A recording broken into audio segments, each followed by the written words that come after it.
The one question that comes up in all our family discussions, especially now with my daughter being 22, my son 19, actively dating, even my 13-year-old is actively dating, if that means anything, is whether a Wall Street spouse is the right spouse for a long-term stable family.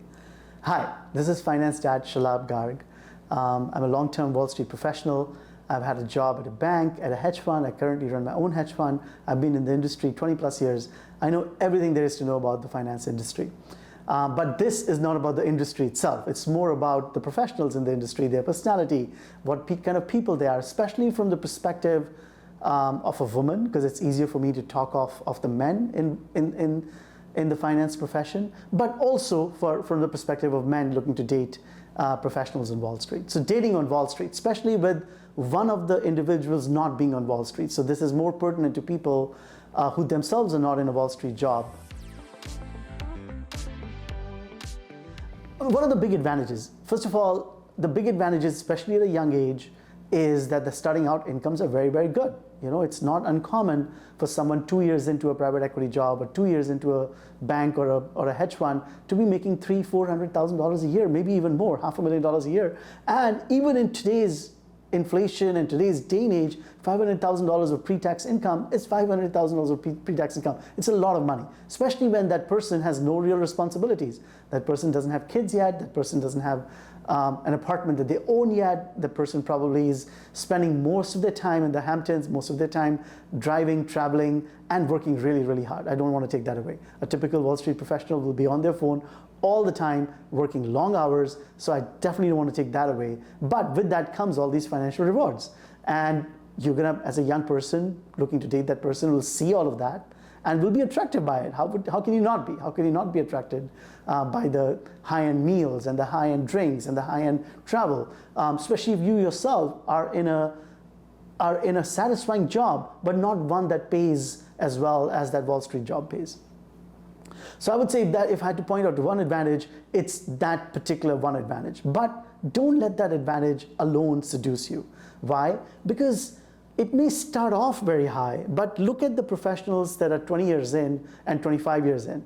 And once you look at those professionals, they all started off very high 20 years ago as well. But once they get mature, a typical normal curve forms around them, like in any profession, where the middle sum will have a high-end job, fat tails where some of them will be making a lot of money, and then the other side of the distribution where many of them will not be making as much money, are no longer in finance, or have not succeeded in finance. So when evaluating a spouse or someone with spouse potential, the basic ingredients still remain the same as they have for time immemorial, which is that you want to be attracted to the person and their personality as much as you want to be attracted to their profession.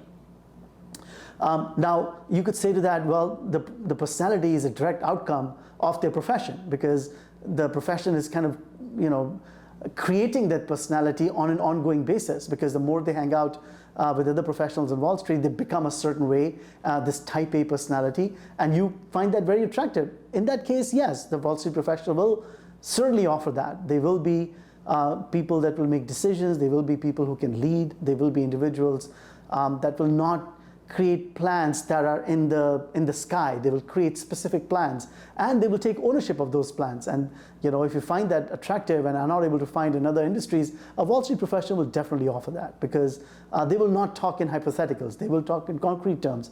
They're not going to be great entrepreneurs. They're not going to visualize and imagine things that have not yet been found and then have the ability to execute on those you know, unimaginable things, but they will make that plan at the specific restaurant in Midtown and have a reservation going and create a plan into and after that you can count on. So they're not going to always be sort of all over the place. That's not a typical Wall Street professional.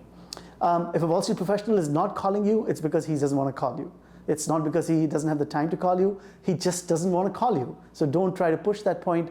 You know, they are decisive. Most of them are very decisive because their job requires them to be decisive. If they're in the markets job, every point of the day requires a decision. If they're in a private equity job, you know, they may not be making a decision every minute, but they do need to be detail oriented. So that will catapult itself into their romantic relationships as well, where if they're into it, they will be very, very aggressively into it. And if they're not into you, they will sort of lose interest and that nothing will come out of it. The big disadvantages of a Wall Street spouse or a Wall Street boyfriend or relationship is the volatility that it brings, no question about it. The volatility will come with it with respect to its day-to-day management of that job. If they're not in a markets related job like I was, and in a private equity or a bank related job, even there, dealing with all kinds of personalities above them, below them, around them, that's very, very volatile, and that will permeate itself into home. In other words, it'll never be the case that they won't bring work home. They will always have work home because work is 90% of their lives. So how can they not bring work home? The best if you can deal with the volatility, the rewards will be for you to enjoy as well. So I would not, they will never be able to get rid of that volatility. So if that volatility discourages you or you don't find that interesting or just, is something you don't want to deal with, then that Wall Street person is not a great spouse for you or a boyfriend for you. But if that volatility excites you and you can actually become a part of it in supporting them in whichever way you see fit, then the joyride is exciting as well. The second big disadvantage is that that volatility over a period of time will permeate into career breaks and career transitions as well. That career transition may look like going from a bank to a hedge fund, going from one hedge fund to another hedge fund, or being between jobs a year or 2 years. It's very common in finance for people to take a year or 2 year break, often just as a result of non-competes that many of these firms impose upon them. Citadel, for example, is famous for a 12-month or 18-month non-compete and non-solicit. So they would sit 12 months out, and having a spouse sitting at home with 12 months may not be a very fun thing to have, because that person who's used to such an intense job on a day-to-day basis is now sitting at home doing nothing and waiting for their next job. So those are the advantages. I mean, of course, in my family, I have had a finance job, and my spouse has had a completely opposite entertainment job. So we are like a complete opposites. There are common elements as well. They're both talent-based jobs. So Zarna has to excel in what she does as talent, and I have to excel in what I do as talent. And so there is some common elements, in a talent-based job that are similar to entertainment and finance. I wouldn't deny that. But at the same time, in one, you're managing and controlling and owning your own thing, and in one, you're working for someone. And that element is distinct from each other and will not go away.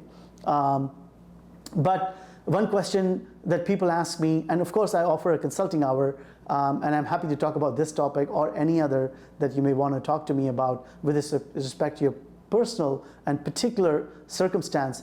You can reach me through this box below you, email or any other form, and I'm very happy to talk about whether either if it's for your kid, then as a parent I'm happy to talk to you, or if it is for you, the person yourself, I'm happy to talk to you as well. So don't hesitate to reach out. But the one question people do ask me is, would I recommend my own kids, Zoya, Bridge and Veer, to have a Wall Street spouse?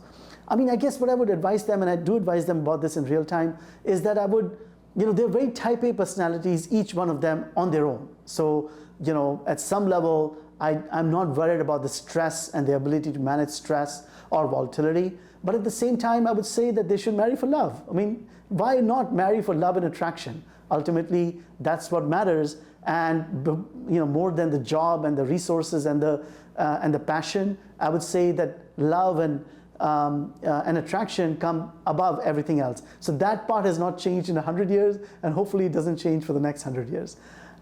With that, this is Finance Dad signing off. So please like, comment, and subscribe. And with that, this is Finance Dad signing off. See you next time.